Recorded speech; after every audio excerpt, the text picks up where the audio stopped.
And welcome to Talking Cannabis. Good morning. Good morning, Kenny. Good morning. Good morning. Good morning, Tom and Etienne. Good morning. Thanks for joining us again this morning. And Sam. Howdy. How is everybody today? Great. Thumbs up. Another day in paradise. And totally. Well, I think that one of the things I wanted to start with talking about today, just because it was in the news, is biotech industries. I think you all saw that article that was in GQ, and I would love your opinions on it. You mean the overhyped article in GQ? Yeah, I read it more of as an advertisement myself. There's a lot of people that are moving to patent varieties of cannabis, and it's yet to be seen what's actually going to happen in a federal court. I mean, courts have not taken cannabis too seriously. I mean, today, we were just talking about before the show started of how in Uruguay, the American banks are trying to influence the Uruguay banks so that they will not take money, even though cannabis is now legal in their whole country. So it just goes to show the amount of influence the American prohibition has, even in countries that we should be autonomous from.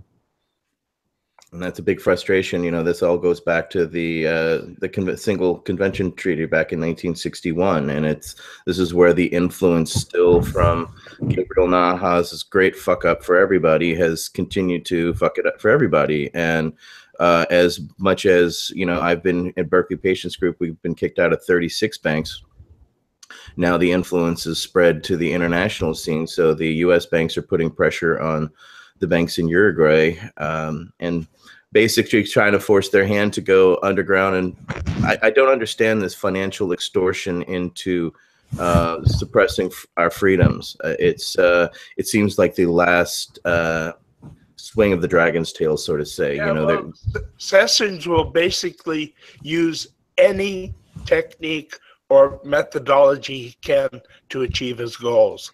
Right. And his goals is suppression of cannabis, because that's Sessions' own words. Don't you guys think, at least I do, that a lot of this influence of against cannabis has been corporate based? I mean, I, of course, am from the school of Jack Herer, and the one thing he pointed out, that crony capitalism was the largest problem that cannabis being legal had, because all of these industries, be it beer, be it pharmaceutical, be it tobacco, be it oil, they all know better than anybody who their competition is, and they all understand the dynamics that cannabis represents. I mean, look at the states that have legalized cannabis that are seeing declines in alcohol sales. They're also seeing declines in pharmaceutical sales. That's hitting the bottom line of very lucrative corporations that have a lot of brainiacs on their boards that are trying to look for every seeping penny they can find. And they're blaming cannabis for a lot of loss of profits. I'm sure that that's been the same dialogue for the past 60, 70 years. No? It's just about the money. Well, not only is it about the money, it's about the future money, and that's why you saw the GQ article talking about the great pot monopoly. Is now people are looking to trademark and patent and run with these realities that have pretty much been open source, now trying to corner a niche for themselves in the future market, be it for marketing, or as we have seen, celebrities starting to put their names on known open source cannabis and saying it's their kush, it's their this, it's their that. And as we know, that isn't the case. They haven't actually done anything. So it opens up a large gray area. A good example of that is Blue Dream, which is being marketed as Snoop's Dream. Correct. Yeah, another example of that is OG Kush being sold as Khalifa Kush, when, Phylos showed that it's the same cutting, the exact same plant. But you know what? This is not so much the problem. We're going to see that. And it's not that these open source genetics are going to fall out of open source. I mean, in a sense, I think there is a place for things like the plant registry. Sam, could you explain, in brief, what the plant registry is in Europe? Well, by plant registry, I think you're referring to plant breeders' rights under UPOV, and yeah, that is what is done for all the fruits, vegetables, of the world develop. That is the standard breeding thing, and I really don't have any. That's a specific plant variety that they bred. And if they spend a few years doing that, you know, fine and dandy. Right. They either want to sell the cannabis or they want to license the variety. That's how breeders make money. So, but the article tried to put the fear of God into even home growers, saying they were going to come after home growers. Well, and the reality is with flowers and vegetables that are patented, people do clones. Backyard vegetable gardeners or backyard flower gardeners do clones, and they're not coming after them. So that was a red herring in the article. Yeah, well, the whole article was actually not based, like you said, on fear. Right. A lot of hyperbole, you know, there's and people don't know, and people, because they're wondering about the large gray area that the market is. I mean, people have to understand is that we saw people like Arianum from Greenhouse, when they started to have their genetics stolen or their names used by other producers, they took it all the way to an international court and lost, because the international court basically said, fuck your names, we don't care, cannabis is illegal. Whereas here in the United States, that's now starting to change. So now people want to trademark and to you know, create either silly names or products, or, you know, there's even the guy who's trying to claim he patented the whole BHO, you know, situation of so there's this all types of levels of this unscrupulous parts seeping into our reality because of potential regulation coming down the market, and people want to stake a claim. And the litigation attorneys are busy as ever, adding new associates to their practice because they're so busy. No doubt. And it's where does it go? And that's what's, I think Todd was touching on. You know, the courts are going to have to touch on this. Somebody's going to have to say this is either illegal or illegal. And it's going to get very hot. I mean, there's multiple CO2 patents, there's multiple hydrocarbon patents, and I wrote an article saying, you know, yeah, it's yet to be decided who's the king of the hill, because they've all got to litigate against each other. And that's very expensive. And not only that, the time too, it's not anything that's going to happen in the next week, much less 6 months or the next year potentially. It's horrifying. It'll take 10 years to straighten that out. And some of those patents are, you know, GW Pharmaceuticals owns one, Mueller owns one. Those are two very salient CO2 extraction patents, and I'll see how they end up ruling against one party or the other. That'll be what patent does GW own? Is that the using a vaporizer to extract? No, that's a whole different patent, and that's a can of worms in itself. No, that's the treatment for cancer patent. It's not just the application of the compound that's extracted; it's the method of extraction. It's the cultivar utilized. There's actually, you know, 5, 6, 8 points of protection in that patent itself. You know, and so do you see this, including the method of CO2 I don't extraction. agree with it, but that is the standard way that medicine operates. Is they find something that works, they prove it works, they patent it, and then they sell it for a profit. Sure, but if you look at that patent and look at the Mueller patent, who's the winner? You know, how do you decide who's the winner? Again, first to file, prior art, this, that, and the other thing. Are either one of them even enforceable? That's the funny thing.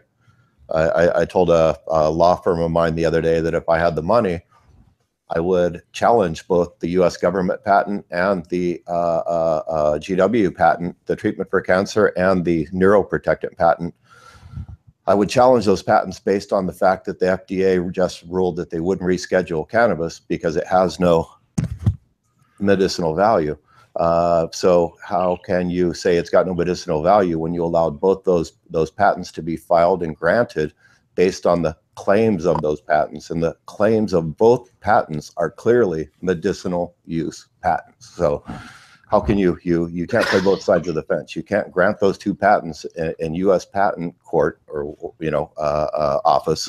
Actually, the U.S. and also government say there's no, try no and do whatever they value. want to do. You can't hold a patent for medicinal value in one side of the fence, and on the other side of the fence have the FDA say they're not going to reschedule cannabis. Sure, they because can it's got do no that. medicinal use. So, you know, there's right there is the hypocrisy. And if you challenge both of those patents, I would be curious to see what would come of it.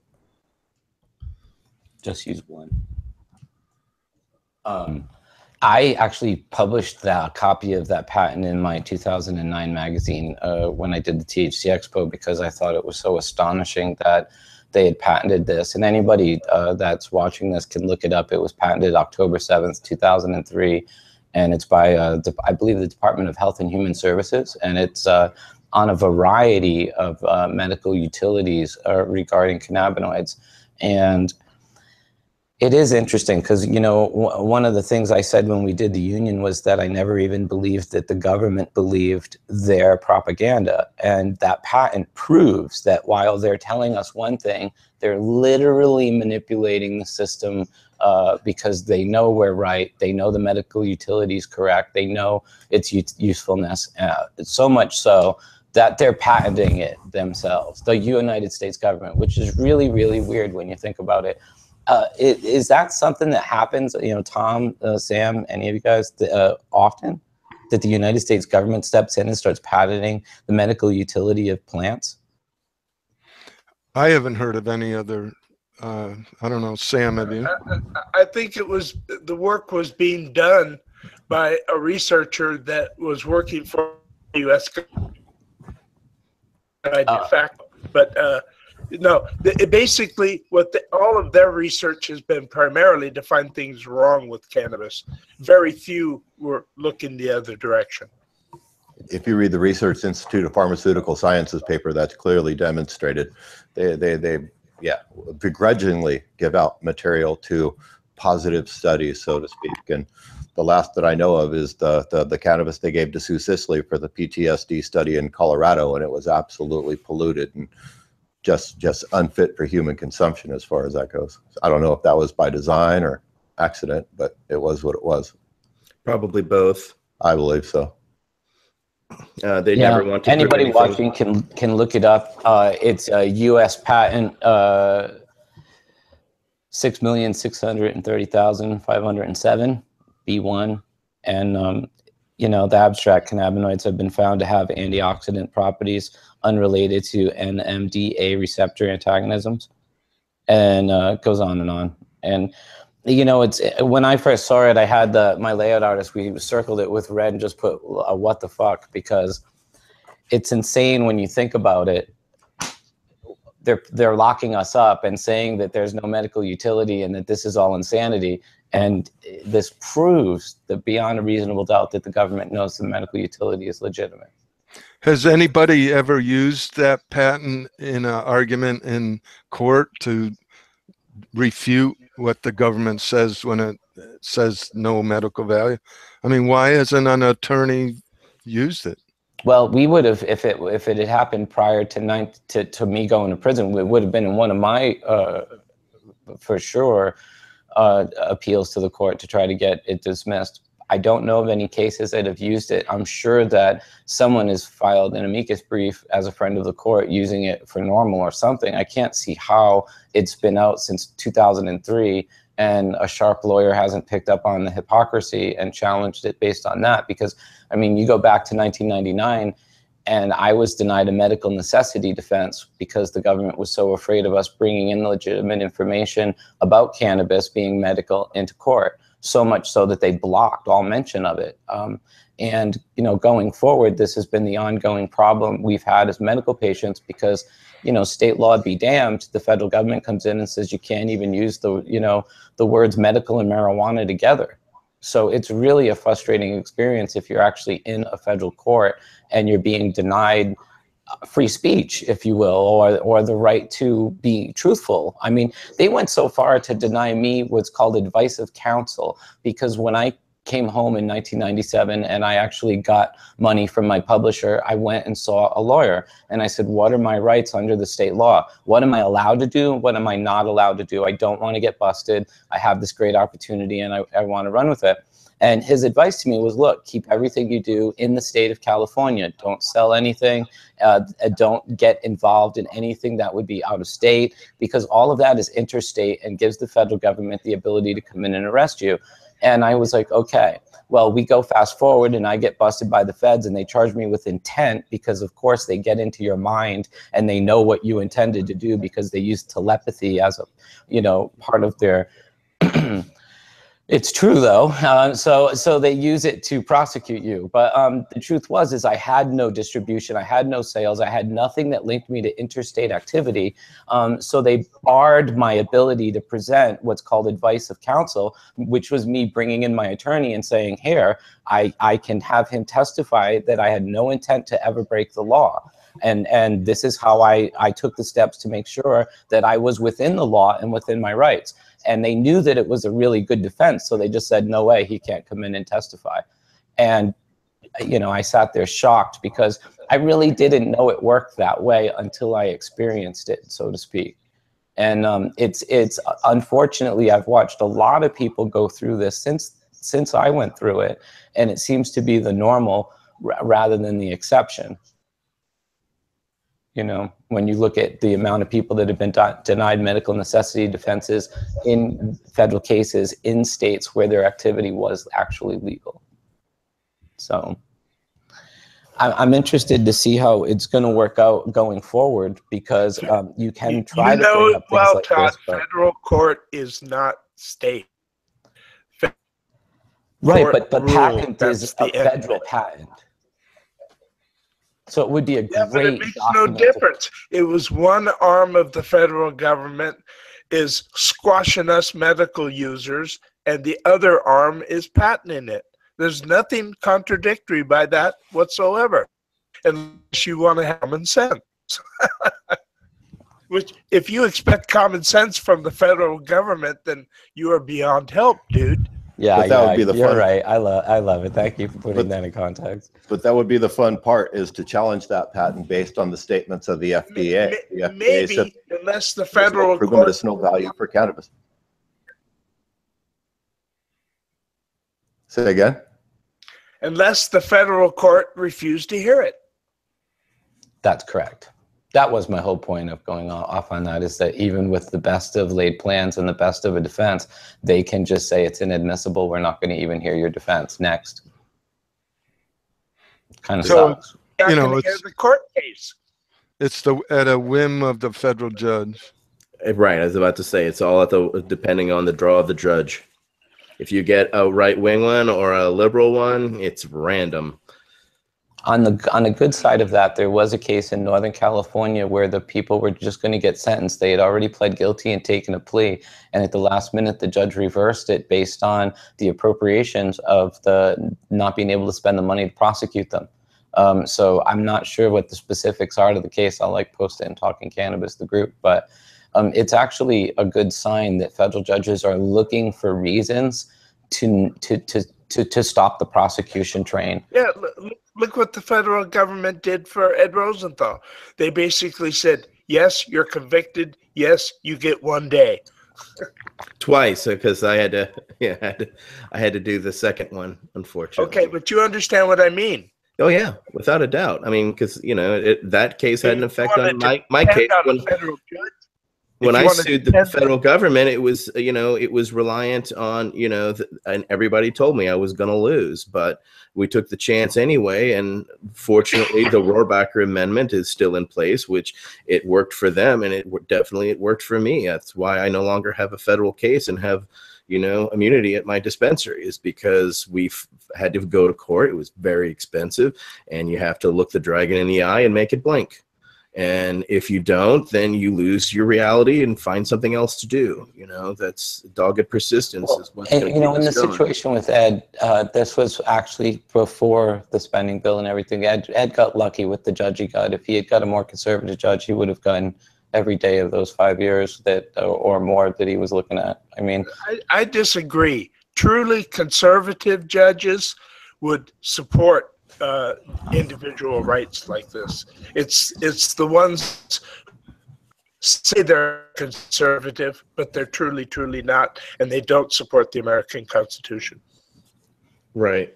I would love to agree with you. I had a conservative judge in Los Angeles, and he denied every motion we presented to him, no matter how good the motion was or not.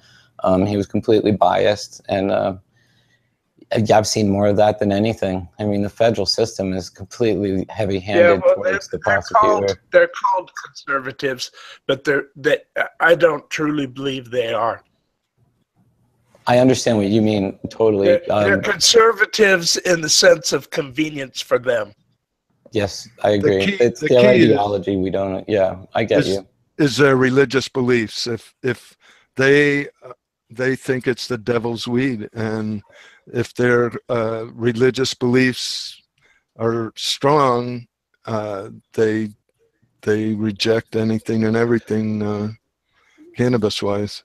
Well, Right. look at you had a vindictive prosecutor as well in the Ed Rosenthal case, because he had basically got the one-day conviction and then got his panties in a wad when Ed went out to the media right after his so-called loss/victory and started berating the federal prosecutor. Then the federal prosecutor just vindictively ran around and got another case against him a year or so later to retry him, which he got the same. And got bitch slapped down again. Agreed, but it just shows you that not only judges, but you can also piss off. To use the power of the federal government against you. That's beat you by browbeating you to death. But also, you should also have some humility in your loss and don't go poke the dragon once you got your /win/loss. You know what I'm saying? He would not have been prosecuted a second time if he had not necessarily gone out and bitched out the in the media repeatedly that federal prosecutor. I think everybody who's been involved with cannabis for decades knows people who the federal government or the state government or even cities and counties have just beat the fuck out of. And Right. it's wrong. They shouldn't have. There's a gentleman out of Los Angeles that just posted that he's had 3,000 or 4,000 days of prosecution. And unfortunately, that's kind of common. I mean, Ed's case is the exception, not the norm. If you look around, most people have been sentenced for pretty long sentences since medical marijuana passed. And I'm interested to see how it goes forward now post 64 with legalization, because it's going to be harder for them to seat a jury that will willfully convict people without question, even under federal law, when the state law has changed so much from where it was. The truth of it is, Todd, the last couple of decades, if the federal state government offered you a deal, the odds are most people took it. That's right. Most people didn't want to fight it. I was a little crazy. I self-surrendered to prison, on time, stoned, wearing a suit, so yeah, a lot of people want to avoid going to prison. They think it's going to be the worst thing they ever experienced in the world. And I get that. It's not. They're afraid of the hammer, because what the state or the fed or the county or the city does to you is they said, listen, you either make a deal and, do this year, or we'll get you with the hammer, which means we're going to put you in jail for as long as we can. Then we're going to get your wife, we're going to get your kids, we're going to get your brother, your sister, your mother, your uncle, your nephew, and anybody else you fucking know. Tommy Chong told everyone he took a deal because they threatened to prosecute his wife and his son. And, he said, F you, of course I'll take the deal. Just go, lock me up, and a lot of people don't take that attitude. People do it. I understand why people do it, but the truth of it is, if nobody would make deals, then, you know, the entire just apps running it. You know, I made a deal when they took my garden store. They, you know, took 70 grand in inventory, civil forfeiture. And so I created a big party to raise money to fight them. And I told the crowd, here's the federal prosecutor's number, call them up and tell them what you think. And so, you know, for a week, their phone rang off the hook. And so then he threatened me, my wife, and the corporation with criminal conspiracy. So I took the deal of they keep the store merchandise, and I would drop out of the garden supply business, because I was facing hundreds of thousands of dollars in legal fees, which I didn't have. And they were threatening my wife because she was on the board of directors of the corporation and then the corporation. So we would have to hire 3 different lawyers. And they just have the power of the legal system behind them. And I didn't want to fight them anymore. I had enough of their fucking shit. No, they're able to create big squash you and everybody you love so hard that they can make almost everybody agree. Well, that's at the Oregon Country Fair in 1988, a year before they did Operation Green Merchant. I was smoking a joint with Ken Kesey behind our restaurant booth that we had. And he said, the time to be a frontline cannabis warrior is not now. It's time to retreat to the hills and watch them, or else they're going to step on you and squash you like a bug. And a year later, they fucking did it. And, you know, I didn't heed his advice. No, I know what you mean. They did it to almost all of the frontline. No matter who you were, if your name was public and you were making an effect of change, then they came after you, period. Yeah. True. You know, I mean, I was on all the major TV shows, Donahue, Geraldo, as a main guest up on the stage, debating these assholes, and I was doing an effective job, and they, you know, they hated me. no, I think, yeah, when you turn it into a soapbox, they really don't like, you know, their propaganda and the truth spewed back at them. So it's a very effective tool. People ask me about when I went to prison on the federal case, because it was the one that they remember. And, you know, what a lot of them don't realize is that since I was released from federal prison in 2005, I have actually been raided and prosecuted 3 more times by the state and served like 6 years probation, and then had them fight me for another 4 years and finally dismissed the case after Proposition 64 passed. But they're relentless. They, you know, hopefully now they just leave me alone. But if you're active, usually you're the first target. It's the low-hanging fruit they view it as. Yeah, I take it as a compliment. Well, it's a combination of that and are effective at helping make change. They don't want things to change. And if you're helping make change, then they're going to go after you. Absolutely. There's no question at all, you know, but I think it's been worth it. I mean, here we're sitting now in California. It's legal in the state. Obviously, they've lost. They, in fact, lost 30, 40 years ago. It just took this long for the world to realize, you know, that they've lost. Then the next question is how do we affect change on a federal level? How do we get, you know, a little over half of Congress and the president to agree with us? Because that's really what is going to take it to change the current state of the system right now. Well, nobody would have believed that it would be legal to retail sale recreational marijuana. I mean, even for the last 20 years when medical was moving strongly forward, recreational, I mean, most people just thought it would take forever, but now we've got it. I don't know how many 20 or 25 for for recreational. I don't know, but it's way more than we ever expected, and a lot faster.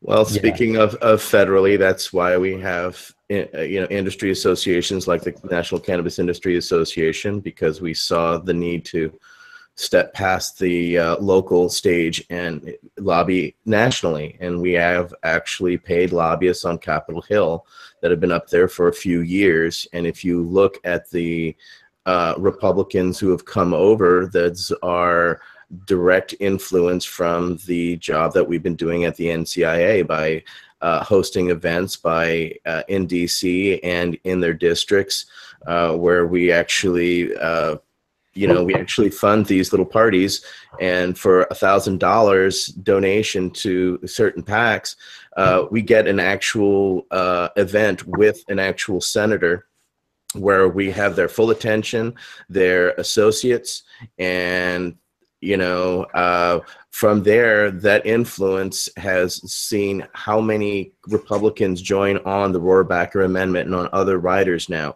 We have more support than we ever have.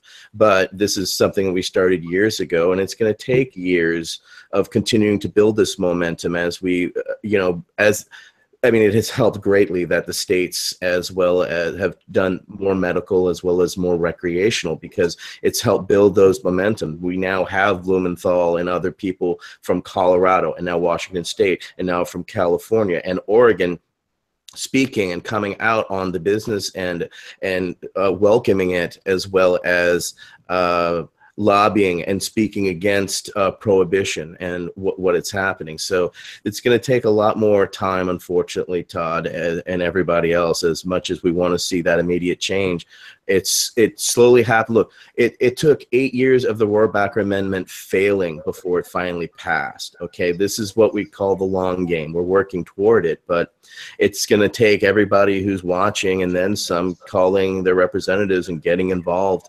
It's still very grassroots in that resolve, but we are starting to see the effects of the change. It's a small ripple, but those ripples become waves, become seas, become oceans. We're not there yet. We've got a long way to go, but I'm very proud of the progress that we have implemented. But when we only have 2 to 3 lobbyists on Capitol Hill, and when you look at the pharmaceutical industry that has over 1,000, you realize, how much sand we're actually shoveling into the ocean.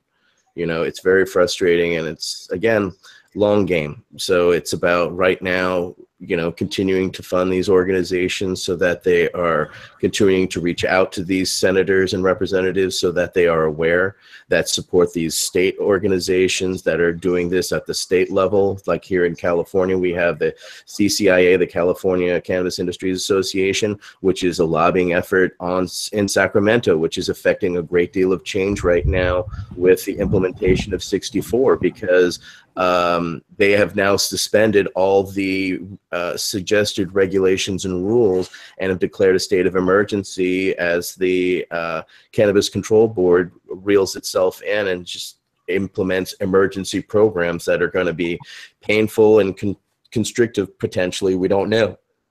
We have to ride this out yet. So this one is literally being written as we speak. So it's long game locally, it's a long game statewide, and it's a very long game federally still. And I don't see any immediate affected change under Trump, besides more of the same old, or looking the other way. I don't see any type of them taking a hold of it and moving forward with it.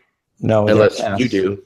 They're a mess right now, but I would say this, that I got to think that the federal prohibition is becoming unenforceable in the sense that they're not able to cooperate with the state authorities. They're not able to come into the states. They're not able, even if they do, to feel confident in pulling the juries that are going to prosecute. I mean, one of the examples is like Harborside and BPG's case. Instead of doing what they always do, if they have a drug dealer in a hotel, they don't move to go take the hotel. They go in and they fucking arrest the drug dealer. And here they're in a situation that's so politically hot that instead of going in and arresting the drug dealer in what they're calling you guys are dispensing illegal cannabis to the masses, well, fucking A, go arrest them.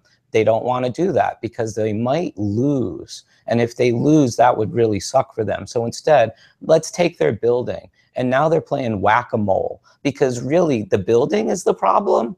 I mean, you know, we all know that that's just a facade for what they're really trying to do, which is stop people from doing what they don't want them to do, right? Hey, fuck you, stop distributing cannabis, Etienne, or we'll steal your building. Okay, I'll move. And then the city goes, okay, we like that, we'll protect you. And the feds go, shit, how do we deal with this? Because it is a really weird political game for them. Because if it wasn't, they would do it old school style, go in the hotel and arrest the drug dealer, period. Bring them in and say, hey, look, give us a fucking little merit badge. We caught another one. But they went after us even after we moved, and that's why our city, you know, joined our case. I mean, and the same thing with Oakland. Those are very huge circumstances of change where an actual municipality is saying, no, hands off my drug dealer. We want them. This is my tax money. These are my people. We're good with them. Fuck off. I mean, not only that, now you have states saying the same thing and writing stern letters weekly to Sessions and others saying, hands off our marijuana. We never saw this in the past. Yes, I mean, and this is what we need, though. Statement, you absolutely do we need it, but to think that we would see states and municipalities and governors and attorney generals berate the federal government for how they're dealing with cannabis is something I never thought I'd see in my lifetime. I mean, honestly, it's beautiful.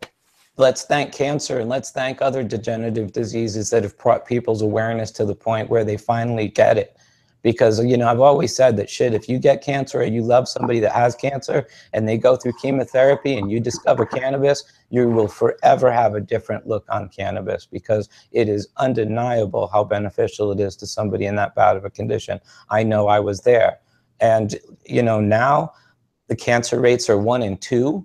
So either you do have cancer or you know someone who's going to have cancer. So guess what? Cannabis is here for all of us. It doesn't matter where we used to be on the ideological line. Now we have to wake up to reality because we might, or you might, or whoever's listening to this might be the next person who needs it. And we're not here, and we would not be here if it had not been for, unfortunately, AIDS and the group of people of Dennis and the others that really said, fuck you, we're not waiting. We're sick of our friends dying around us. Stop us. And we will forever, unfortunately, you know, be grateful for them and their movement because we would not be as far advanced as we are if it had been for those many brave brothers and sisters along the way that said, fuck you, I'm tired. Right. And, you know, it sounds like a weird thing to say, but I think that, you know, cannabis being helpful for AIDS and cancer and people who were at their end of life was the most beneficial thing because it was the people that had nothing to lose. So we fought like with all our might because we knew what was at the end of the script. We skipped ahead, you know, to kill our character.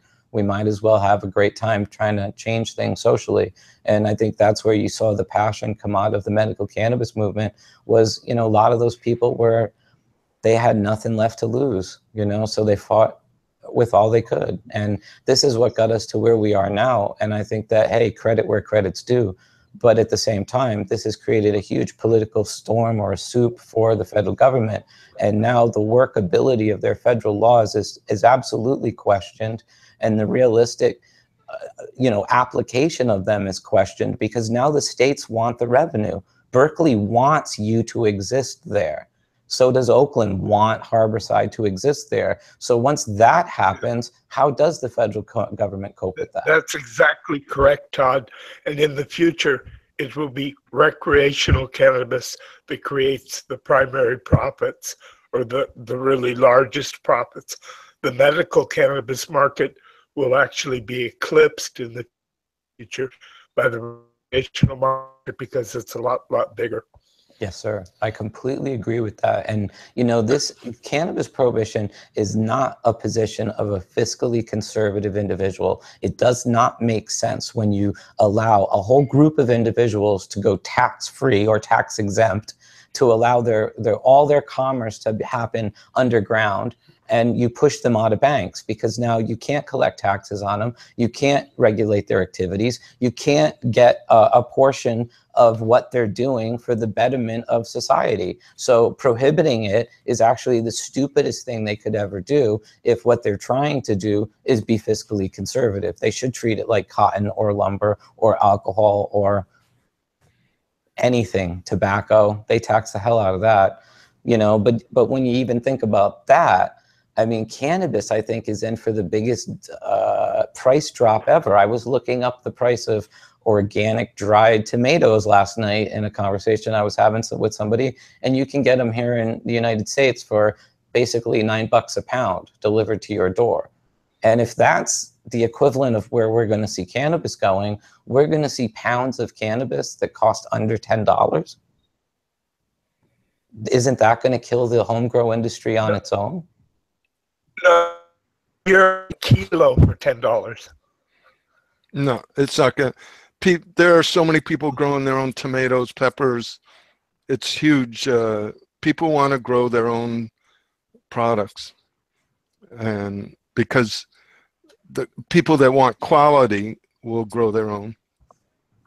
Yeah, I'll never stop growing. I don't ever see a home. In fact, I see it becoming a burgeoning industry, because now these, you know, they're going to start, you know, marketing, you know, small home grow kits now to the average grower. I mean, you've already, like we talked about a few weeks ago, you've got Sunset Magazine and others that are now talking about, hey, now you can grow your own marijuana. So here's articles on how to grow it. So you're going to see people trying to make it as simple as possible in kits and things like that for the average home grower to just buy and utilize. You know, down at Home Depot, there's my marijuana grow kit, so I'm going to take it and go home and grow it. You know, it'll be a hobbyist kit. It won't be as sexy or as, you know, all fear-inducing as it has been.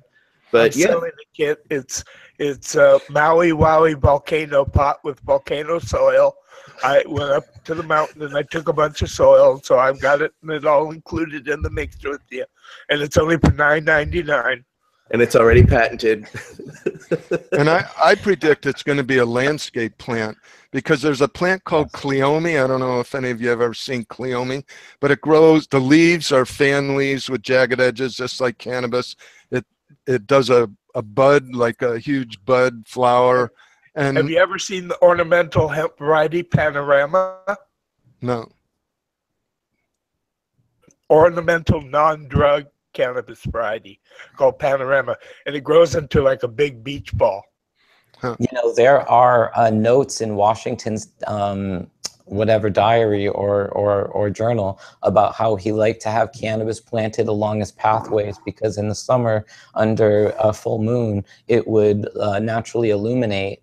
So it must have been the crystals reflecting the moonlight that caused them to look like they sparkled all the way up the pathway. So I want to try that. Well, sometime. if it was sparkly, you know, it has to be THC and not CBD, right? Well, and not only that, he wrote about not separating his males from his females in time and how upset he was about that. So that means there was he was doing it for a reason. That could also be for hemp fiber, or for seed. But how do you go in and separate your males from your females in a field? In a field, you can do it. I've done it. Unfortunately, it's like I just walk around and pull them all up one by one. For him, like but I've done it. What? Sorry, what was that, Sam? I've done a couple acres at a time. Jesus. Etienne said it right. He had free labor. Oh, slaves. Sorry, this is not funny anymore. No. No, that's fucked up. I actually wasn't thinking of that, truthfully, when I said that. Yeah, that adds a different dynamic. It was me, Rob, and two friends of mine. And we had a whole of South African growing outdoors here. And what we did was we spent about 4 or 5 days sexing the entire crop. Wow, that's right. Well, that'd be an effective way to get rid of all the pollen if you do it early enough. Wait, you know, Sam, at what point did they get this into their idea base that separating the males from the females produced a superior product in the females? How far back does that go? Oh, at least several hundred years, because the Indians were writing about it 1800. Really? So it was known at least several hundred years ago, maybe longer. I don't know who, because all of the earliest writings about it are all in English. They're not in Indian. So Sensimilia is, even though it's a Spanish term, actually started in India. As far as I know, yes. Darn it, where's Rob at? Where's Rob? Well, so what's the Indian as far word as I for know, seedless? it was in the West Bengal area. Do you know what the Indian word for seedless cannabis is? Yeah, ganja. Oh, seedless cannabis is ganja? Yes. Seeded marijuana is more like bong, but bong sometimes doesn't even hardly have flowers. It's just the vegetated plant. As a drink, I thought. But bong was high-class bong is made out of flowers. Okay, right. Bang is the marijuana, lassi is the drink. Gotcha. Yeah, exactly. Yeah, so it's a lassi. That makes sense. Yeah. In some milk or double boiled water and milk, and they cook it, and then that decarboxylates it, and then they put it into a ball of ground up marijuana. That's Has cannabis ever been prohibited? Has cannabis ever been prohibited in India? Has it always been legal? You can't really buy it in most places in India, but in a lot of places you can still buy a little bit of ganja or bong. Bong is still quite widely. Oh, But that's for eating. You don't smoke bong. okay, okay. So they mostly smoked hashish, and they would eat the cannabis plant. No, the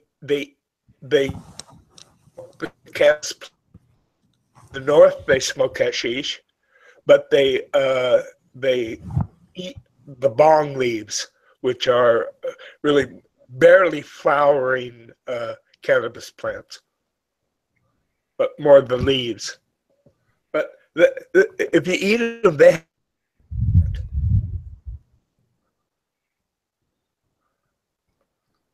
it's not one I really like. I like resin better. Sure. Wow. So are they effectively juicing fresh leaves? No. What they're doing is they're getting dried leaves. Okay. And they're putting them in a big giant pot with boiling water, and then when down and they squash it and grind it up. And realistically, you're more bound to get dysentery from that drink than you are to get high. It depends. If they boiled it, you probably won't get dysentery. Now, have any of you heard of Dr. William Courtney? He used to be up in Humboldt. Now he's in Costa Rica. And he gave talks at workshops in Humboldt and down at the Cow Palace at Hemp Expo back in 2010 with a juicer and actually juicing it. But he was giving his patients 2 ounces of fresh cannabis juice 10 times a day, and cannabis went into remission with multiple patients. But he got forced by the FDA into exile, basically moved to Costa Rica. And he originally got his wife cured with uterine cancer, and now she has 3 kids. And he suggests mixing it with carrot juice because of the real stringent taste, but he actually uses it as a preventive medicine, a preventive elixir himself 2 times, once in the morning, once at night.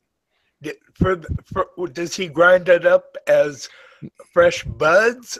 Fresh buds and fresh leaves. He puts it through a champion juicer, and then cleans the grinder thing with alcohol solution. Yep. He actually wrote an article for me in the same magazine that I was talking about. I put out in 2009 about juicing. And, you know, when you look at how many people juice wheatgrass and barley grass and such, I think there's a huge potential there. I mean, there hasn't been much, if any, studies done that I know of. I mean, I've tried to look up the nutrition. That is for sure is it delivers THC. And I can't find it. It delivers THCA to right, because it's not heated. He also said because of that, you can refrigerate it and it lasts for a couple days. So he would do large quantities and then dispense it out to his patients. He was not doing buds though. From what the conversation I had with him, he was juicing fresh leaves. It was more like doing shots of wheatgrass than it was anything else. So Sam's right. It was mostly THCA because he was looking for good, clean leaves to do it with. That's what he was recommending I do it with. And he was actually recommending that you use like a squish press like they do for wheatgrass and stuff, because the other ones just kind of chop it up. It's not like a fruit. It's more like wheatgrass. I don't know, you know, it's squishing a green leaf. Have you all tried it? I've tried it, but when I eat raw cannabis, I have a tendency to get gas. I think it's a trichomes gas. I don't know. Burps and gas. But if I wanted, what I do normally is I would put cannabis with ghee, boil it for half an hour in a double boiler, and then eat it like that. Yeah, I tried it. I thought it was okay. I think I'm going to start juicing it again, actually, though, and start trying it more. I just got to find the right juicing press. And then somebody will probably patent it, and I'll get screwed, right? So how about this boycott of Roger Stone at the LA conference next month or in October, whenever it is? I support that. I think that they should not have chosen to put him on as a speaker in the first place. Yeah, I agree. Who's the speaker? Who? His name's Roger Stone. He's a political pundit, and he's worked. No, he's with, a dirty trickster. He's part of Trump's crew. Right. Yes. And now he's getting involved in cannabis. A lot of, you know, right-wing people that was once screaming, you know, lock us up, are now, you know, our new best friends now that they see a lot of money involved. I heard he changed really high every night now. I didn't hear that. You know, your microphone is dropping in. The microphone is fucking up? Yes, sir, it is fucking up. Oh, never mind. It was just a joke. I said he changed his name to Roger Stone, and he's really cool now. Oh, that is actually very funny. When I moved down to Stone Canyon, I was bringing my publisher up to my house, and as we drove up the street and he was looking at all the houses and the street signs go by, he goes, "You better not go out and buy a whole shitload of D's on my company credit card." And I was like, D's? Why would I do that? And then I looked up and I thought, Stoned Canyon. And he's like, I shouldn't have said anything. Yeah. So, I mean, I hear you bringing up that article and intellectual properties and patenting and all this kind of stuff. And, you know, basically this is the corporatization of cannabis. It is what it is. It's, you know, you're looking for strategic advantages in the market that are, you know, going to build dynasties or, you know, whatever these people did, you know. you know, I look at that, you know, any genetics that are, you know, in the market for 365 days or public property, anything they create afterwards, as Sam said, they can patent, do whatever they want. Someone wants a license, buy whatever. It's gonna metamorphosize the way it's going to organically that way, both in patent enforcement and extractors and methodologies and resulting compounds and everything else, and not as much application by the pharmaceutical industries, because as we decided earlier, it's going to take 20 years to do real clinical animal human trials to get real true cannabinoid-based pharmaceuticals on the true legitimate market at Rite Aid.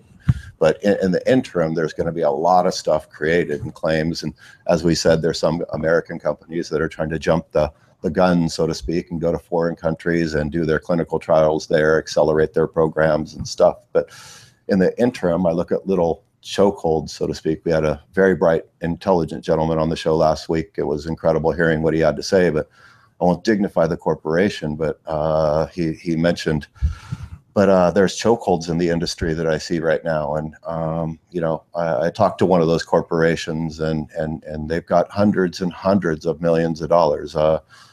We even know someone they paid like $350,000 cash to just for 5 meetings, just 5 sit-down meetings, no product exchange or anything else.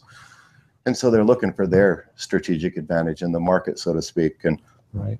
I'm looking at like, you know, well, they already made the public claim that they were going to go and do insecticide and fungicide. So any intelligent company would sit back and look at the strategic advantage of waiting for, say, California, and Oregon, Washington, all the other states, to release their official list of acceptable fungicides and insecticides, whatever the companies are on that list. There's a lot of favorite companies out there that have been acquired lately. Nutrient companies, maybe not be so favorite, but favorite lighting companies have been acquired by larger corporations, so to speak. So if you look at the chokehold, it's easy to go in there and just buy every company on the state list.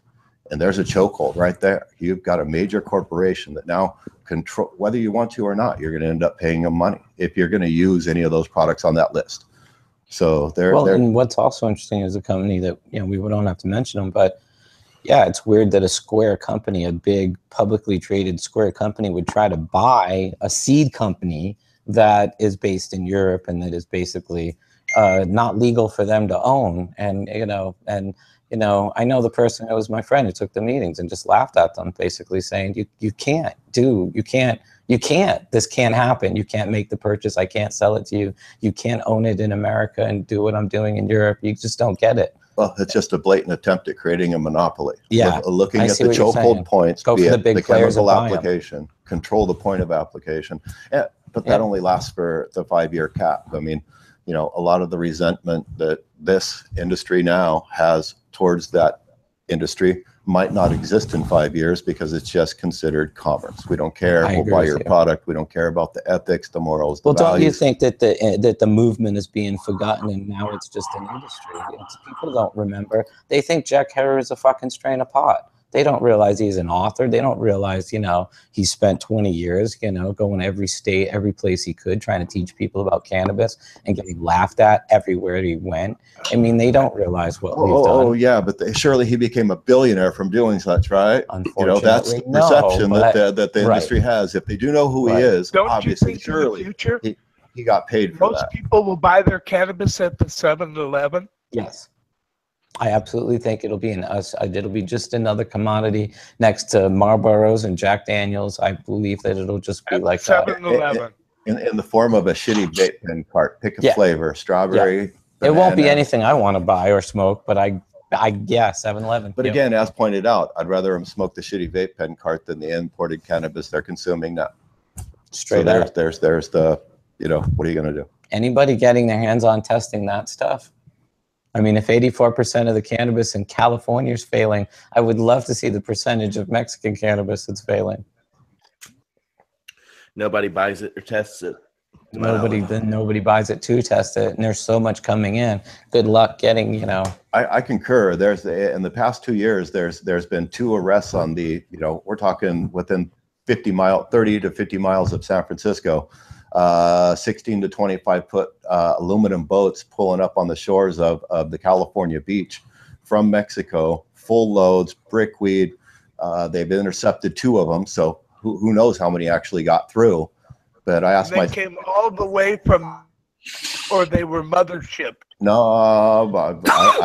I both terrify me for that individual driving that boat. But one or the other, either motherships or straight from the border, both are horrifying situations. But I just look at it like, of course, that product wasn't destined for California. It's going to a safe house into a diesel truck to Middle America. So, right, where they get even more. You know, if you don't think that brown imported cannabis touch American shores anymore, or California shores, that's just not true. It's just a entry point and a high the beginning on the highway. One point they pulled up the boat, they backed up the van, they loaded up the van on the beach, started to take off with the van, whereupon the van sunk in the sand. Do not pass go, abandon load. You know, so they're hijinks. Some of the stuff they've done on, you know, and again, this is a very popular state beach, just 30 miles south of San Francisco. There's been 2 incidences in 3 years. You know what, though? I used to live in San Diego when I first moved to California in '92. That's where I went to. And, you know, in IB, Imperial Beach, which is just the other side of the Tijuana border, you always heard in the news about bales of weed washing up on the beaches, like so much so they don't even report on it. It's like suicides off the Golden Gate Bridge. They ignore it completely down there because it happens too much. It'd just be like, oh, again? Oh, again? Oh, really, again? So they just totally they gloss it right out of the newsreel. It's really amazing how much the news is filtered. When you see in abundance how they talk about things, you know, to death, like Korea, gonna bomb us forever, right? But then you have, like, on average, you know, 2 suicides every other week or whatever it is, like 50 a year or something off the Golden Gate Bridge, and none of them will talk about it. None of them will bring it up. They won't spend the money at the time. It took for a long time for them to put in suicide nets under the Golden Gate Bridge. But at the same time, they wouldn't talk about how many people were using the place as like a mecca to jump off the damn bridge. It's really amazing how manipulated the media truly is. Either for good news, bad news, or indifferent news. And I walked across the Golden Gate a couple of weeks ago, and they've still got police patrolling and looking, and suicide prevention going all day long. I mean, as well they should. Yeah. The question they should have had nets under it for, you know, the past 50 years. The question is, has the suicide jumpers gone down with less swag coming in from Mexico? Hey, what's up, Ryan? Thanks for joining us. Hey, we were talking about the GQ article, and I would love you to, like, give us your take on intellectual property in the cannabis world. Well, I think one of the funny things about that article is that the people that are causing the stink are also involved in chasing intellectual property. So, you know, I found the article a little bit disingenuous. I think if you're going to do innovation in any space, and you're going to develop new products that haven't been seen on the market, and you're going to spend a whole bunch of time and money and resources trying to develop intellectual property, that of course you should have the right to protect that IP. Okay, so, you know, that whole kind of feeling from the article that I got was this whole, oh, these guys are going to patent everything and lock up the entire industry, and that's just completely nonsense. Right? Like, everything that exists in the market today that everybody grows is public domain. Right? You can't, there's CBD on the market. There's all these different flavor profiles on the market, Blue Dream, OG, cookies, the purples, everything. Trainwreck, everything that you see on the market is already in the public domain. So this idea that big business is going to come in and stop us from growing these plants that we already hold is just absolutely absurd. Right, and that's really why I thought it was more of an advertisement than anything, because it was peddling paranoia more than it was peddling reality. Because I totally agree with what you just said, but I don't see the scare of our sour diesels or OG Quishes or any of the stuff that you've known and loved forever being taken away or gobbled up by corporate anything. No, you can't, and that's my lawyer has promised me that if I give him enough money, that I will be able to patent all of the cannabis on the planet. Yeah, well, lawyers, I mean, you know, better call Saul. Like, lawyers tell you exactly what you want to hear, and then they charge you for it. So, you know, you got to be, lawyers are quite a predatory group. they seem like they're your friends. They seem like they're the guys that are going to stand in front of you. But you know, I was in Spain once a bunch of years ago, and I had a lawyer that was involved in the. I had a meeting with a lawyer that was involved with these cannabis associations, and he was like straight up trying to convince me to come over to Spain and set up a club. And you know, with the promise that, you know, when you have problems, I'll represent you, right? Well, I'm kind of fucked up. Like, lawyers shouldn't be convincing you to break laws or push boundaries in areas so that they can defend you and make money. I mean, that's not really the right way to go about it, I don't think. Well, what was the saying? You don't need a criminal attorney, you need a criminal attorney. You know, this is my, you know, I'm going to say it out loud. All these patents really give these guys is the right to litigate. And, you know, good luck going into a federal court and getting a federal court to take you seriously, because right now they're even, and you could speak about that, they're actually making sure that people that are taking trademarks are not trying to take trademarks on cannabis products. And they're actually making people that are going for trademarks actually sign contracts that say that they won't use the products on the trademark on a cannabis product. Could you talk a little bit about that? Not much to talk about other than what you said. Yeah, it's legal to trademark something in your state as long as there's provisions for, you know, an acceptable legal medical aspect in your state. But other than that, there's no way if you put your name on a cannabis product, it's in violation of the trademark that you filed for. So it invalidates it, even if they did give it to you. But they're going to make you. If they find you in conflict, they do a Google search on your company, the name, they find out an association. In the end, they'll deny it. But if you want to pursue it, they'll tell you you can sign a sworn affidavit that says that you won't use that product or a trademark on a cannabis product. And if you're found in violation, that it invalidates your trademark. So what's the point of doing so anyway? So Right. Can I also say, I mean, as the only non-American on the panel, and we've got Sam, who is an expat American living in Europe, there is the United States, and then there's other parts of the world. And the United States has its own patent system. It has its own plant breeders' rights system that is different, that operates differently than the rest of the world. So you've got essentially Canada and Europe operate in one way. China is a completely different set of rules, where it's essentially the Wild West in the 1800s. And any of your IP that you take over China, you're not going to be able to control. So Sam and I did actually a pretty deep dive, no, not a super deep dive, but we held some cursory discussions with a series of plant breeding lawyers, and you know, Sam has more plant breeders registrations than anybody else on the planet for cannabis. So I think the take-home message is what happens in the United States under federal prohibition is different than what's going to happen as it rolls out into the real world. So, you know, a point being there is that Canada now has this legalized medical marijuana system that's corporate production, and the whole world of real business has come into this industry now. So, and that's the influence that's going to change any of the stopgaps or the things that we're talking about. Oh, you can't trademark this and you can't patent that, and you know, no interstate commerce and all the other roadblocks in the industry that are established right now.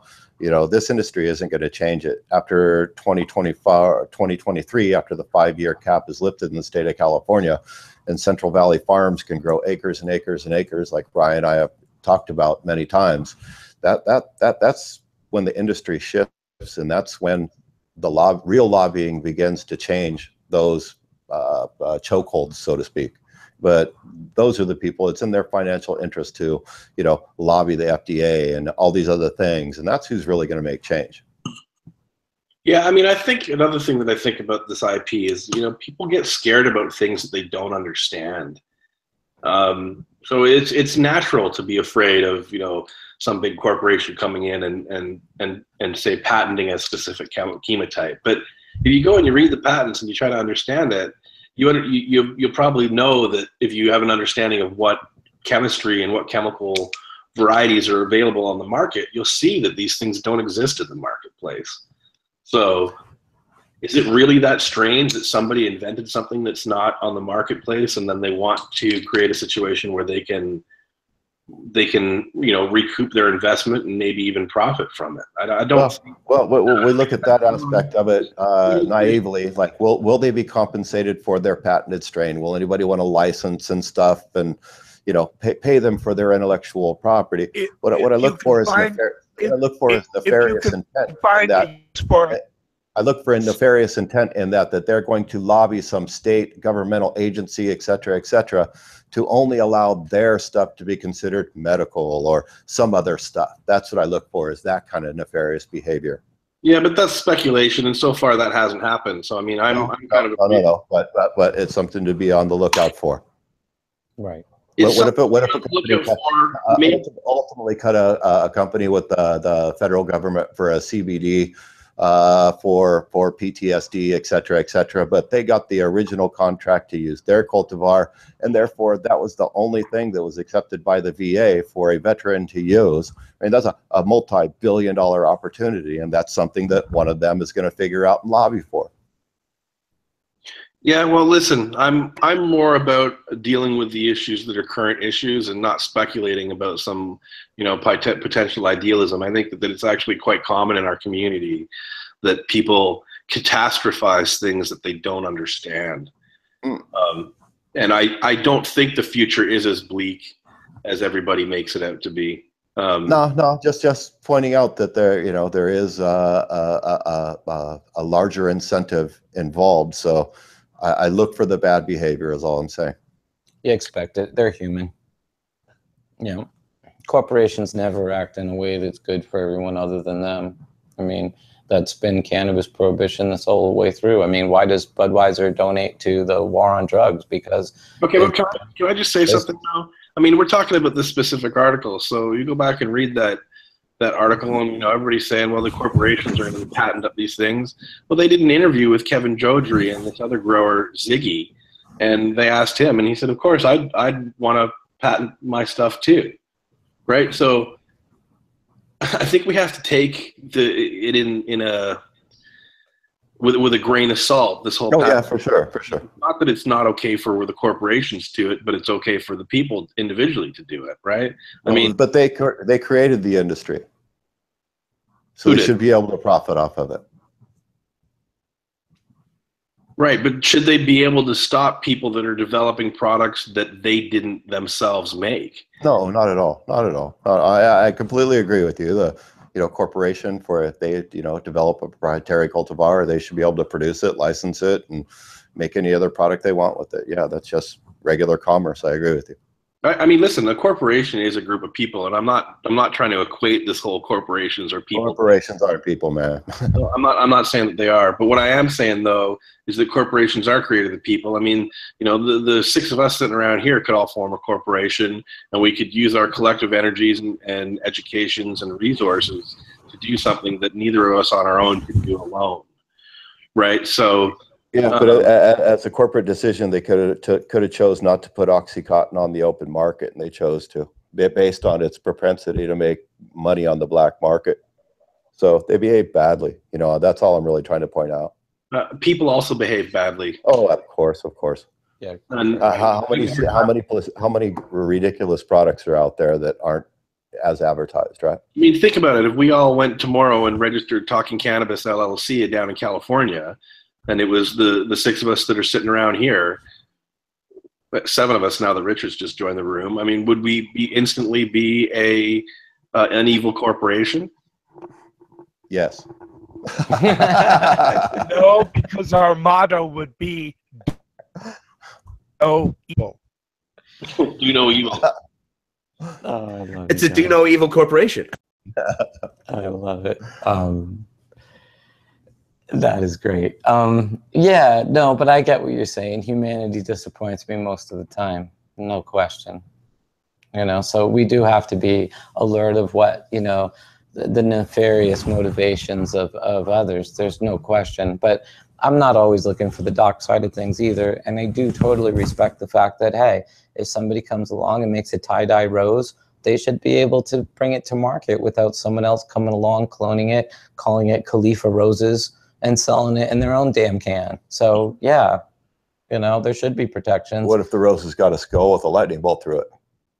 Then that would be a derect rose probably, and he should be the one that gets to sell that. But you know, Grateful Fred. Oh, now I know what you mean. Oh, well, yeah, sure. I mean, but these are trademarks. I mean, in a sense, when you get into the creative art of a person and they're drawing, you know, the Steal Your Face logo, then yeah, that's different than kind of what we're talking about. You know, people are afraid that someone's going to come along, patent sour diesel, and they're going to get busted growing sour diesel, and that's just not going to happen. No, that's not going to happen. And the way, you know, we've talked about this years ago on Emerald Cup panels and stuff, but the way that you stop that is you take your variety, you go down to the lab, you have it analyzed for its cannabinoid and terpene fingerprint, and then you make that information public and to everybody else, right? Either through an Instagram post would probably be sufficient, but there's also these projects like the Open Cannabis Project, and just the mere fact of detailing what exists in the market, you know, essentially shores up the public domain. And I really don't think that, you know, are these public domain varieties going to be used to create other new chemical profiles? Absolutely, they are, but you know, I call them community clones for a reason, right? Like this Josh D clone that Todd has been sharing around for the better part of 2 decades. It's no longer Todd's, it's no longer Josh's, right? When they're given out and they're shared and propagated freely throughout the market, they become what I consider community property. Right, nobody owns that plant. There's no question it not only became that, but look at how many plants that one OG Kush cutting went on to influence. It became the Northern Lights of its time. Yeah. Well, yeah, and it's like I said, you know, it's like when they're shared and they're made available to the community. No corporation can come along and say, "This is my intellectual property," right? Because it's already out there. It exists. Corporations can't patent what already exists on the marketplace. That's just the way the patent system works. That's right. But back in the day, I mean, when I first was given that cutting back in the 90s, I had to promise I would not give it out. And you know, and back then your word was all you had, so it was a handshake. But I kept my word, of course. But that's the only way we could protect our intellectual property. And if we did want to let somebody else benefit from it, all we could do was to let them give us their word, because we had no recourse when it came to court or anything. Yeah, well, that's effectively considered, I mean, that's essentially a trade secret, right? It's something that you don't register and you don't pursue intellectual property protection through the courts or any registration process. You just keep the recipe to yourself. I mean, it's like the Coca-Cola Heinz ketchup recipe, right? There's 3 people on the planet that know the Heinz ketchup recipe. And when one of them gets sick or dies, then a new person is taught the recipe, right? And it's kept quiet. It's like it's not. They don't publish that recipe and say nobody else can make this, because of course when you teach your competitors how to do something, then they're going to do it, right? So. Right, and there's no question, and things are special at times. Like for instance, you know, we always knew that cutting of Kush was special, and it has proven itself, if you will, because look how much it's been used by people that once they had access to it, loved it, just like we did, and you know, mixed it with everything they had. So some things are worth protecting for obvious reasons, you know, but at the same time, some things are really worth sharing also for obvious reasons. You know, I'm glad that so many people have come to enjoy and benefit and experience OG Kush the way that I was allowed to so long ago, you know. Richard, I'd like to engage you on this. We were talking about the patent article in GQ and intellectual properties. I'd love to hear your insight, because you've been dealing with this on your own right with hemp, et cetera, for decades. Yeah, it was interesting to see that there was this whole current to try to become, I guess, patent trolls at some point down the road. But I think that doing, combining the genetic and the chemo fingerprint of it in a blockchain, maybe, like if we had some sort of blockchain, that might be a way of establishing first in time for that.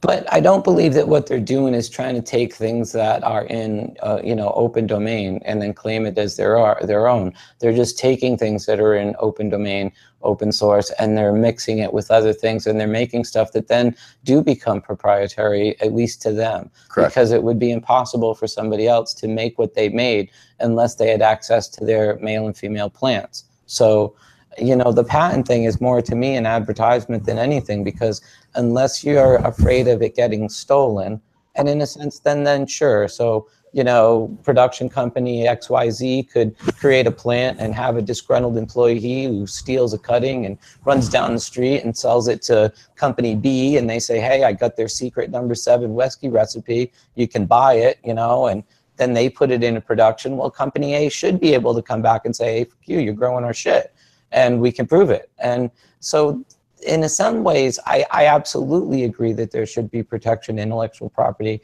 but at no way do I agree that big corporations should be able to come in and take what's been in circulation for decades, and I don't believe that's even on the table. They can't and they won't. I'll go with that. No, but they can. What they can do, and I think that they all have equal access to, is the same public domain. I mean, I think it's kind of a bit of a hippie idealism to say, these are our clones for the community. Todd can grow it.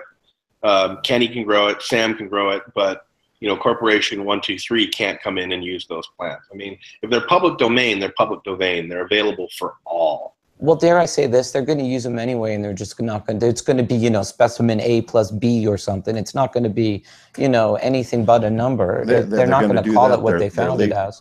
They're legally allowed to do that. They're going to come in, They're going to take that, use it as a foundation, breed everything and anything they can, single terpene, single cannabinoid plants. They can investigate and produce anything they want, and those things can be patented. Like I said, the derivatives of the research can be patented. I just Let me just also say, I want to comment on the blockchain thing that Richard was talking about. Kevin McKernan has actually figured out a way to. They sequence plants. They can do something that's called genetic individualization. Actually, what it is a genetic fingerprint of a plant, a unique genetic fingerprint of a plant. And they figured out a way to take that data file and embed it into the blockchain. Okay, but that blockchain, that process only documents a single clone and the existence of that clone at a particular time. Okay, and the one thing I don't like with the groups, medicinal genomics and Phylos Bioscience, as much as I respect the people that are working for those companies, I do find it a little bit disingenuous that they're essentially taking a stance that they're going to be the saviors of the community. They're going to document and essentially categorize these plants by their specific unique genotype, and in the process protect the community from the big evil corporations for a fee. But both of these guys both of these companies are corporations, and they're taking that genetic data and they're using that genetic data to essentially doing bioinformatics screening. They're using the genetic data and looking for things in the genome, right? And then they too will be competing with the people that are filing these patents. Yep. Right. So I find it a little bit disingenuous saying that, with this impression that they're doing it for the good of the community. By the way, pay us a fee, and on the back end, that they're essentially doing the same thing that everybody else is going to do. Now, Medicinal Genomics is not a breeding company for sure. They haven't. They're not in that space. But Phylos Bioscience is a breeding company. So. We got to take these things with a little bit of a grain of salt. Sure. And, then it goes back to Kenny, and you have to actually be astutely aware, because, that could be a great example of corporations behaving badly, coming out in one way and saying, we're here to protect you, only so that we can collect your data and then outperform you in the market once we emerge into it, because now we know what you're holding. We have seen all your cards. And that's kind of a fucked up thing, too. Yeah, so the Emerald Cup is looking at maybe taking the top 15 or 20 varieties of every top 20 varieties and having them submitted to Phylos to sequence. And I guess it's a little bit of an advertising for Phylos, and maybe the growers find it interesting, but there are definitely some growers that will stay away from the Emerald Cup if they know that some company is going to be using their samples for bioinformatics.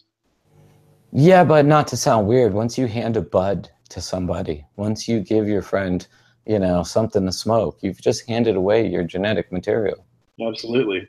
So, if you do it intentionally to give it to your competitor, I mean, you might think twice about that, right? Well, and also what they're gonna think twice is that they're using competitors' material. There are a lot of Khalifa Kushes on the market that are nothing more than somebody throwing somebody else's plant in a package and calling it their own. Yeah.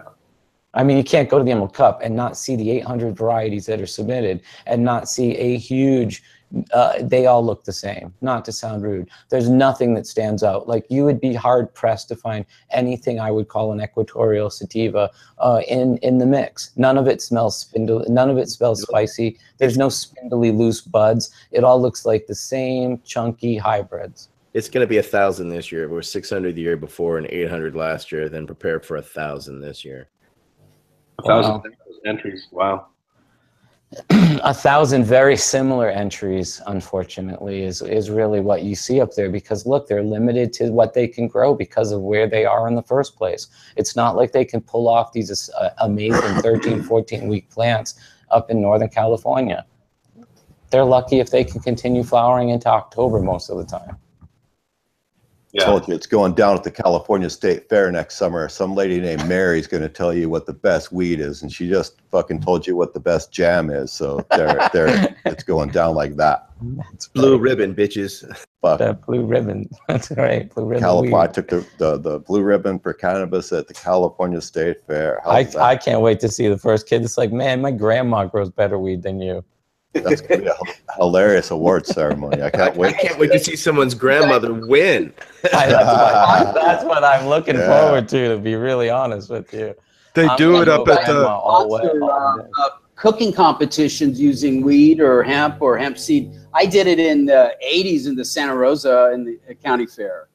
And you can sponsor like a whole cook-off kind of thing that gets judged, and somebody gets a blue ribbon for like best brownies. Or did you do it with hemp seed meal or something? At the county fair and the state fair also, but they have this whole cook-off scene in one of the buildings where they have the best jam and the best pie and the best, all that stuff. You guys can sponsor those. Oh, you should have showed up with the hemp pizza.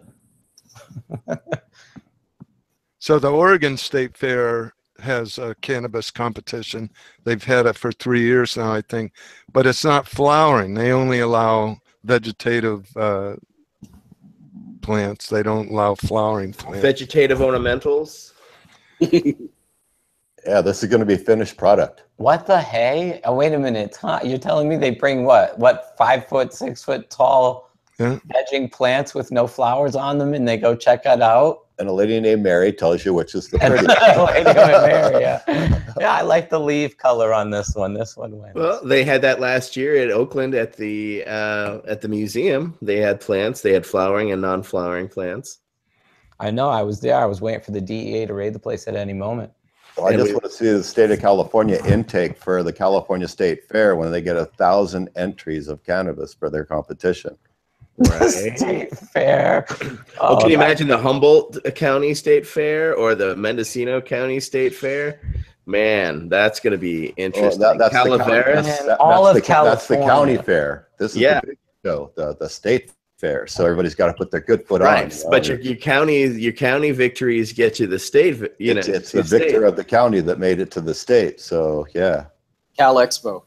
I'm telling you, exactly. all of California is going to be like Humboldt pretty soon, man. Really 1,000, then there must be 100 Blue Dreams.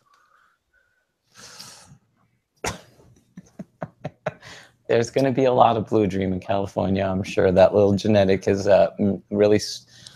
In the end, it'll find itself with its own equilibrium, just like wine. There's going to be reds in, whites in. There's going to be Cabernet. There's going to be Merlot. There's going to be, on down to, let's say, not you know, to the finite, like an ice wine category or anything else. But the purples, the greens, they're gonna, and that's the only way to realistically do it. You can't expand it into like 15 different categories. It's got to be, you know, fairly closely defined by predominant terpene.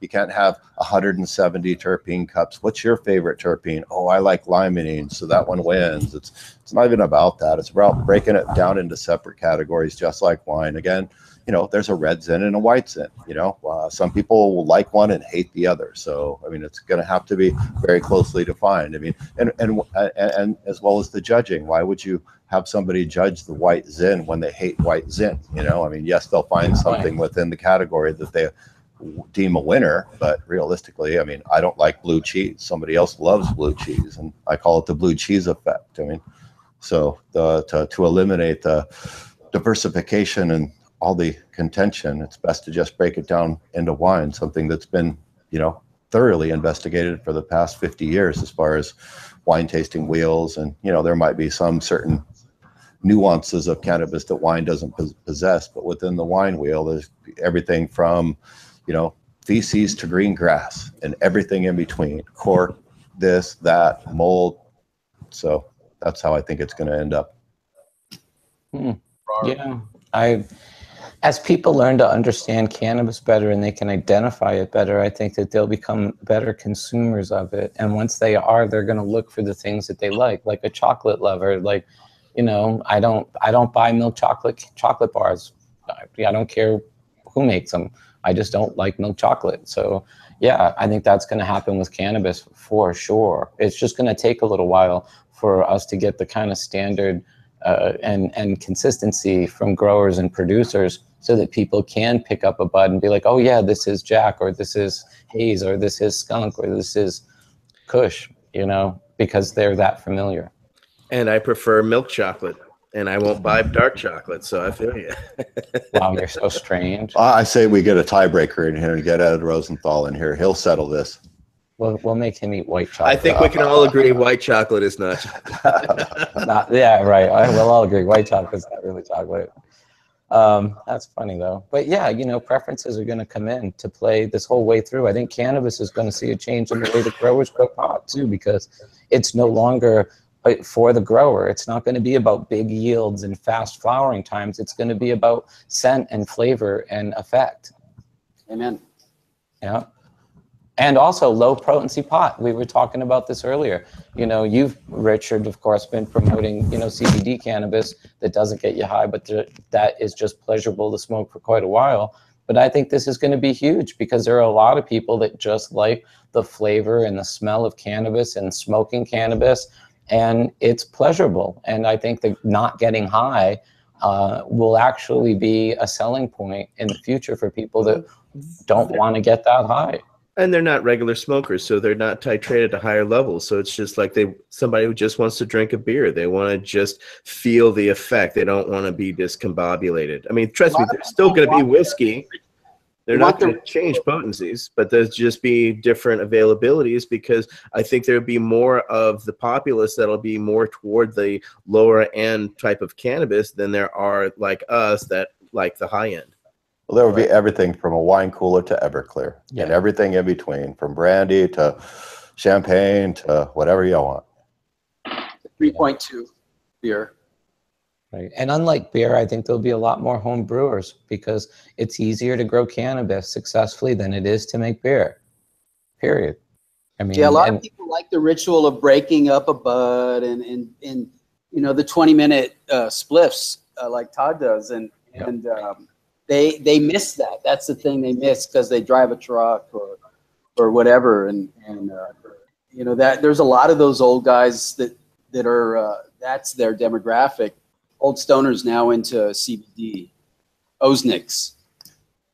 That's just a hella funny concept to think that somebody's smoking call it near beer cigarettes, marijuana cigarettes in the United States. Old truckers driving around smoking this stuff, and cops happen to pull them over and see if they're impaired and the whole thing. I mean, that's just a hilarious nightmare. Well, soon there'll be Tesla robots driving all of our trucks around, so we won't have to worry about them smoking weed. Or doing speed, or staying up all night, or cutting us off, going uphill. in a windstorm. I'm waiting for the Tesla vaporizer. Apple has patents on vaporizing. Oh, that's great. Right, that's right. They do. I read that they were getting into that space. It's for projecting, maybe projecting holograms, something like that. Projecting holograms. Yeah, like you make a vapor and then you project a laser image into it or something, and it creates a 3D effect. Yeah, yeah. I saw Tupac on stage. I know what you're talking about. I'm joking. You know, there's a lot that I think is happening with cannabis, especially emerging into this as a mainstream. There's no stopping the way that it's going to be applied in a general way. I mean, maybe Campbell's Soup will get into the cannabis game and we'll see it canned. I wouldn't be surprised. It's already canned. People already it's already canned multiple times over. Yeah, it's nitrogen infused, you know, cans. They're about the size of tuna cans right now that people are selling their eighth in. Because, you know, oxygen is, of course, the problem that attacks cannabis. So that's why they're pushing nitrogen, because there's airspace inside the canisters. And, yeah, you can buy, in fact, soon at my dispensary, I'm going to be carrying from a local vendor who is actually doing cannabis in cans. So Campbell eventually will, but people are already on that today. Word up to Mr. Wiener up in Maine. He was doing that a long time ago. Rare dank. We got to Amsterdam in 1994, and Lucky Mother's Coffee Shop had canned cannabis. Yeah, So- they gave right. It was actually, they did the Campbell's soup can with and cannabis. The label said cannabis. Yeah. Yeah. And you actually had to open it with a can opener because it was 1994. Yeah, there was no peel top. No, but I don't believe it was nitrogen packed though. I think it was just, you know, But cannabis. these are literally, they're pull top. They're just like a tuna can. You pull the tab and you pull it up the right off. You don't need a can opener. Well, it is 23 years later. You would think. You would think they would get the nitrogen part in. No. Argon. Argon's a heavier gas, so it displaces more oxygen, more air. Hey, anything that makes cannabis cheap and available to the masses, I'm all for it. I can't wait till cannabis is on the shelf on a shelf in every store. Hey Kenny, I got this magazine in the other day, and you have a most excellent article in here, which, you know, I don't know if you want to talk about it at all, but I thought it was very informative, and I highly recommend if people are unfamiliar with the Cannabis Business Times. It's a very well done trade organization. Well, I mean, I would call it a trade magazine for the industry. For the emerging industry, for those that are serious about it. Kenny is definitely one of the contributors, and your article is very fascinating. First of all, thank you very much, but I'd much rather hear what you have to say about the article than I have to say about the article, you know.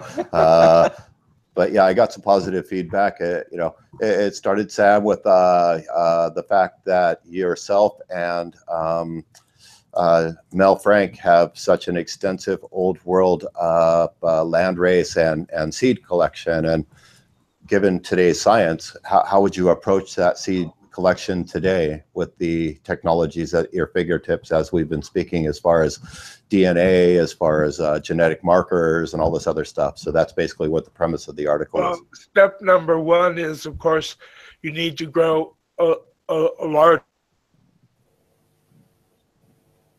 population. Yeah, you cut off. If you could restate that, you start off with a large population. What you need to do is grow out a large representative amount of the population for analysis. Correct, but what if you only started with 10 seeds of something that was very special that someone kept for many, many years, like yourself or something like that? You know, if that wasn't an option, you've got to obviously start all 10. Then you got to, your first on your agenda is to make more seeds so you can do what you said. Well, but the problem with making more seeds is if you've got a land race and you want to maintain the diversity of land race, you don't want to reproduce it with small numbers. To reproduce an outcrossing dioecious plant like cannabis, you really need to 2,000 plants. Yeah, I agree. 1,000 males in the tote. But what if you're sitting on 10 seeds of the found on the side of the road, old school Well, then 1983 you have skunk? to do what you have to do, but you're going to Exactly. bottleneck it. That's Either what I'm saying. Positive or negative, I can't say, but Yeah, you will bottleneck it. But better than losing it. I would do it the opposite way. I would agree with you. I would do it the opposite way. If you only had 10 seeds, 10 plants, at that point in time, I would take every plant and self it individually. For sure. That'd be priority. Create a population from that one plant that allows you to, I mean, every time you self an individual, you expose all the recessive conditions in 25% of the progeny. So with one self, you'd get a real good look at the degree of heterozygosity existing in the population, or even more of that plant. You'd create plants that are true breeding for that given locus or that one spot on the chromosome. And in doing that, you'd be able to reveal any hidden chemotypes or phenotypes in the next generation. And then you can go about crossing them to each other. I think what Sam is saying is completely true. The first step should always be an open pollination to preserve. But after that's been done, you know, that's not, I mean, it's an important part of genetic preservation, but it's not really what I would call breeding. Well, the basis of the article is first you would take a tissue culture, put that in storage of all original copies. Then you would take clones, and then you would finish out the originals or propagate them into more to expand your possibilities. So that's what the basis of the article is. Yeah, tissue culture, I would never do that in the breeding program myself. No, you're going to have to preserve the original specimens. If you're going to turn around and pollinate something, what if it didn't turn out correctly and I made a mistake? I'd rather be able to go back to the original source for a do-over, so to speak. Yeah, but isn't it? Listen, cannabis is an outcrosser. There's a lot of garbage in these populations. I mean, you grow 100 plants or 1,000 plants, it doesn't matter. 50% of them are below the norm in terms of performance, right? So, I mean, while it's important from a genetic building of the future of a species kind of thing to preserve and capture those things, I don't think preserving all those plants right off the bat by tissue culture is actually necessary, or even is it a really good use of your resources. I think it would be more important to do an open pollination, preserve those genetics in seed form, and then go through and make your selections of the plants that are elite or towards elite, like they're on the high end of performance. Those ones you would then, like you're saying, back up either through a mother library or through tissue culture. And then you go through and self them. And then once you'd self them, the question becomes whether do you need to keep the tissue culture or not. People don't realize it. I don't know how much tissue culture you've done, Kenny, but I've done a lot of it. And it's not as simple as taking a branch and sticking it in a jar. Not at all. Not at all. Sterilization, a whole host of different problems. I work incubators, all that fun stuff. Not even sterilization. It's not that hard because I was able to do it. Yeah, but the point is, though, it's you're like a garden that you have to water. You have to retransplant and subculture your explants. Okay, you have to, once it's alive and growing in a jar, it's only a couple of weeks before that jar needs to be taken out and transplanted again. Okay, or replicated. Yeah, multiplied or what do they call it? Subcultures. Mm-hmm. So, yeah.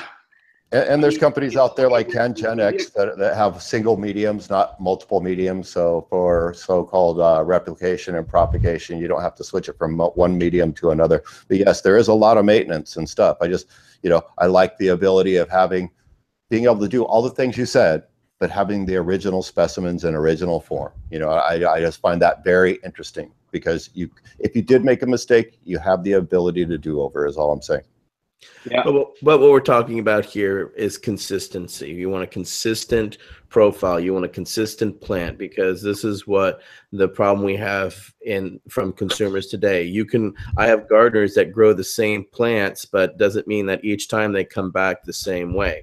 So what we want is consistency in the future. You want to be able to, just as an example, go to a McDonald's and you can get a Big Mac here in Oakland, and I can go to St. Louis and get the same Big Mac here. And when I'm in St. Louis, the same Big Mac when I go to New York City, just as an example. don't want that. But the same thing that I want to get my Blue Dream at its peak potency as best as possible consistently everywhere I go. And to be able to do that is going to be very difficult and very challenging, as each and one of you have already spoken from your own experiences how challenging it is, as well as with these diverse genetics that are, you know, bastardizations that we're dealing with as they move forward. It's going to be a whole other level.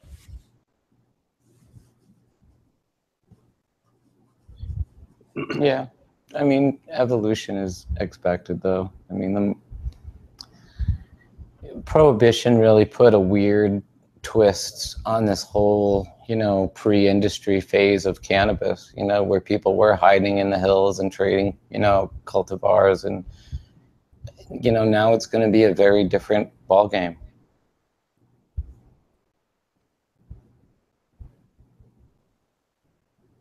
I'm sorry, guys. I had some messages coming in. Can I go back to the tissue culture for a moment? There's a specific kind of tissue culture, something called cryopreservation, okay? And it's something that's actually been worked out in all these other different crops, where you can actually take plant material, you treat it with sugar and these other complexes that allow the cells to tolerate freezing. So one of the things that happens when you have a cell and you freeze it is, you've probably seen you know, micrographs or close-ups of this phenomenon happening. But when these cells freeze, they develop ice crystals, and the ice crystals become like little swords, and they pierce the outside of the cell. Okay, so that's one of the pitfalls that happens when you freeze cells. So they've come up with a protocol called vitrification. And vitrification just means inducing a glass-like state. So you have the life that's swimming around inside the cell, and you might think of that like a little swimming pool. And the idea is, instead of letting that swimming pool freeze slowly and killing everything, you do an immediate, super fast vitrification step, which turns the whole thing and turns it to glass, right? And so all the little living things that are inside that cell, the organelles and the chemical processes that are going on, instead of like tapering off slowly, they instantly stop. And when you can induce that in a cell line, you can actually keep it alive after you thaw it again. So they've come up with these protocols for hops and, you know, apple trees and plum trees and all of our important crops. We just haven't gotten to that point yet with cannabis. But when you do that, what Kenny is talking about, and that type of tissue culture where you can take a plant and you can put it into what you might think of as stasis under liquid nitrogen, you know, then what you're talking about, these types of, you know, ability to take things and essentially create an ultimate backup library forever, is hugely valuable. And this is not new. I mean, Sam, what year did you first start trying to go after that? We were doing it in the late 80s. And I had laminated airflow filtration system and everything. I taught myself how to do it, and was quite successful at growing callus and growing merystems and duplicating the greenhouse and sterilizing it. All that was actually quite easy, and with a little bit of effort and on my part. And then what I wanted to do was to be able to freeze them, but yeah, that didn't work out. I think before I did the black goop, and it didn't work at all. And but because my dream, and that might have been 88 or something like that. Or maybe it was more like, no, it might have been more like 90 or 91 or 2. Yeah. Cool. Yeah, well, we still haven't figured it out. I mean, you know, I put some work into this a few years back, but I'm not a trained cryopreservationist, so it was, you know, but I do think that, like, with someone with the right skills, you know, like those folks that we contacted in Oregon, and a budget of $100,000 or maybe $200,000, that it would be a piece of the pie that was solved, and then you'd have a backup. library where you'd never lose things. And that's important. You know, it's hugely important, not only when you're running a breeding program, but it's important. Well, it also means you can back it up in more into a really large portable nitrogen system. It leads me to ask myself if that same process could be utilized for pollen, to preserve the pollen. Absolutely, yes. Incredible. That's such an incredible possibility. I've saved pollen for 25 years. Wow. Frozen? Frozen at minus 30 centigrade. Gotcha. Wow, that's cool. Properly dried before it was frozen. And completely viable when you took it out. That's amazing. No, I don't know what viability is. Totally viable. That's for sure. Incredible. Really incredible. I don't know if it was 5% of the original 50% or 5% of the original 100%. I don't know. Yeah, but that period of time, even getting 5% is absolutely incredible. I mean, you've allowed the replication and preservation. Liters of it. Amazing. I have liters of it. Crazy. Wow. You tried juicing it? No, I make rosin out of it. I knew. I saw the pollinator. That must have been the machine, right? Oh my God. The first time I saw that machine and I saw the word pollinator, I was like, did anyone tell them it's not pollen? It's scuff. It's scuff. It's the stuff you scuff off the buzz. I never understood that. It always hit me as a what the fuck? Lost in translation. Lost in translation, indeed. Yeah. Right. Love to see them try to make pressed pollen. Yeah, we'll skip that. I'm sorry. I just thought it was funny, you know. I'm going to harness bees to make my hash. That'll be the new extraction, bro. Solve it. Fuck yeah. All organic, man. Jesus. You got all organic bees, bro? That imported from Australia. Honey oil. The original honey oil. You know, it's funny because I saw, Tom, you were writing in the Sensimilia Tips group that somebody was talking about the closed loop article that you posted, and you were saying, yeah, you know, people have been taking ads in Sensimilia Tips for closed loop organic extraction equipment since '82, I think you wrote. Yep. The back page had it for a couple years, and then the guy died. Yeah, right. And so is this how they were making honey oil back in the 70s and 80s? Just closed loop alcohol extraction? From what I gather, yeah. That was the first I ever was introduced to it. It was called the Honeybee 454 for it ran a pound of cannabis. Yeah. 4 grams. Yeah, I know people doing short path distillation on the hills at Kabul in like 1972 to 1974. So the basic apparatus they're using today to separate basic refined cannabinoids been around forever. And Tom, did the guy with the amazing bees advertise in Sensimilia Tips? You broke up there. I didn't hear. Oh, I was asking if Azubides ever advertised in Sensimilia Tips. No. Where were they out of? It was a tin. You put dry and it generated hashish. No, they never did. Wow. Well, you know, people have been trying to get the essence out of cannabis for a very, very long time. So we're lucky to be alive now that there are so many so effective ways of doing so. You know, well, everybody, I wanted to thank you all for coming on today. Is there anything else anybody wanted to bring up before we close? It's getting close to noontime. Nope. All right. Well, thank you all again for coming out today, and for everybody watching. We'll be here next Saturday at 10 a.m. And we will have on, well, we'll see. We'll see who we have on next week. It's always up in the air. So thank you, everybody, for coming out, and we'll see you next week. Thank you, everybody.